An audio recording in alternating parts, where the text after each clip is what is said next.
Hey, what up, everybody? This is Stevie Breach coming to you this night tonight, Friday. I believe this is the 8th of November. Sat down after a good day of work and watched Friday Night Smackdown. Last night I watched Impact, and I said that that was a good show that had a bad main event. This show that was on Friday, Smackdown, honestly was a alright show with a great main event. This was freaking awesome. You can tell that the business on SmackDown honestly has really picked up since John Cena became the World Heavyweight Champion at Hell in a Cell. He showed up on SmackDown and he said that he wasn't just making the one appearance here and there. He was here to stay. And last week I made the video when he was on the show saying that basically I thought that maybe WWE was trying to pump up SmackDown because they're going to be going to the negotiation tables, looking to re-up their deal with the Sci-Fi Channel and in the NBC family. Trying to see if they can strike a new deal to stay there, or if they're going to be going out and testing the free agent markets and seeing what's out there as far as a new contract and where the home of SmackDown is going to be.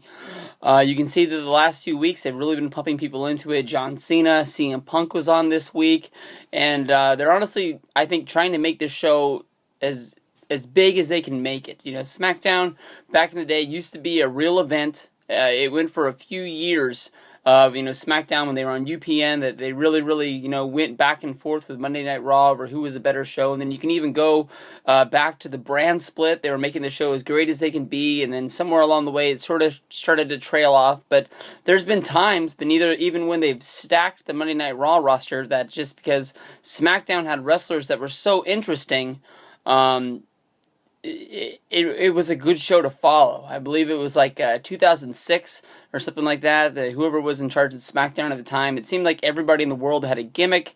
They were going back to almost the 80s style of wrestling. Guys like the Boogeyman, you had Finlay, you had Hornswoggle, you had King Booker, there was the Pirate Paul Burchill, a whole bunch of stuff on there. I really liked that year. SmackDown was fun to watch back then. But to me, honestly, since 2010...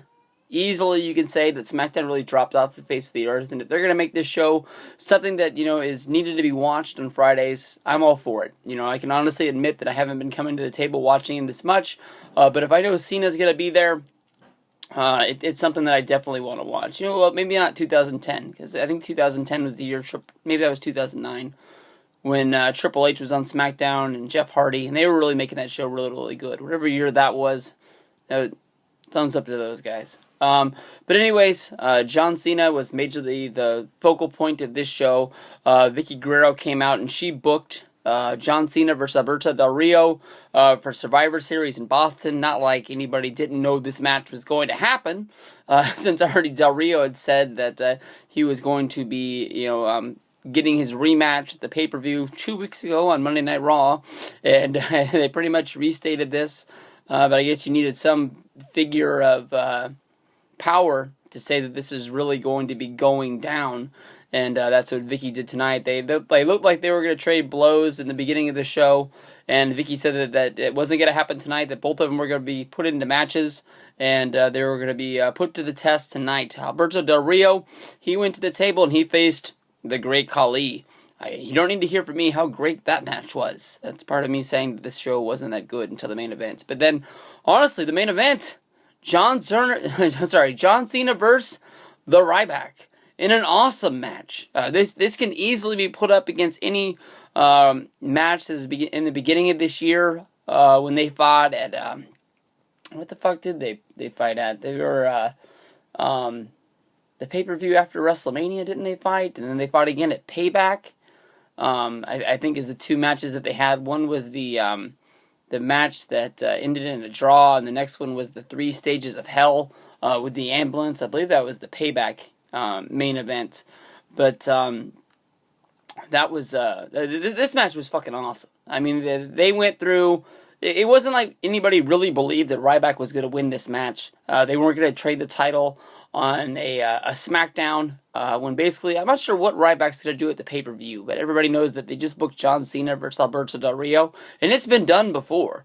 I mean, it's never like they've, done a title change when something's already booked for the pay-per-view, and anything in the world could have happened in the world of WWE, but I mean, like, sometimes as a fan, you sit down and you're just like, I'm not expecting a whole lot from this match, and this match really blows your mind. I think this is honestly one of the best Ryback versus John Cena matches. I remember reading some stuff this week that basically Ryback, flipped out, and from the chance of Goldberg, and some people are saying they're feeding into this, and who knows if they've ever actually come to the table and they talked to Goldberg, but there's a spot in this match where Ryback hit the jackhammer suplex, followed it up by a big spear, much like Goldberg would do.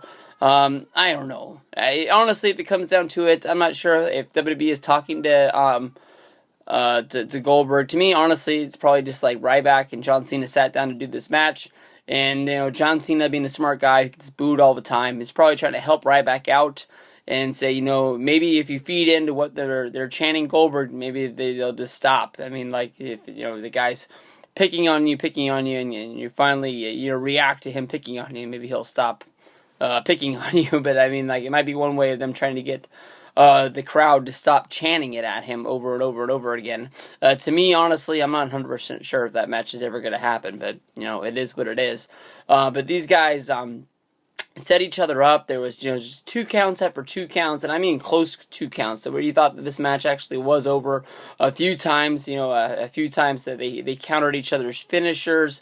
There was a time when Ryback slipped out of a big-time powerbomb. There was another time when Cena was blocked doing the attitude adjustment, and right after he did that, he got hit with some sort of I guess it's a power slam, maybe. Yeah, I guess so. That's probably what it was. And then they just battle back and forth. This is a damn good match. It's gonna be uploaded onto WWE's Fan Nation account, or you can actually go on your DVR and watch it if you've DVR'd SmackDown. But basically, this is me pleading with you.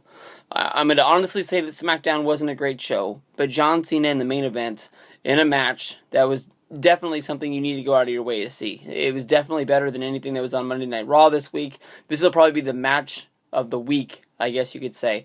Definitely set your DVRs, even if you're going to watch SmackDown on a fast forward, and just stop the things you want to see.